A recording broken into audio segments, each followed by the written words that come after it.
முதல் கணினி புரோகிராமர் யார் என்று எப்போதாவது யோசித்திருக்கிறீர்களா?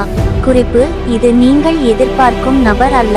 கணிப்பொறியின் எதிர்காலத்தை கற்பனை செய்த 19ஆம் நூற்றாண்டின் கணிதவியலாளரான அடா லவ்லேஸின் கதையில் மூழ்குவோம். அடா புகழ்பெற்ற கவிஞர் லார்ட் பைரனின் மகள், ஆனால் அவரது கணித மேதை வரலாறு படைத்தது.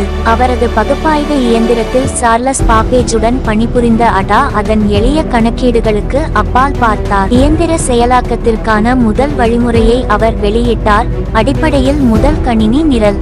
ஆனால் இன்று இது ஏன் முக்கியமானது? அடாவின் பார்வை நாம் இப்போது பயன்படுத்தும் கணினிகளுக்கு அடித்தளம் அமைத்தது.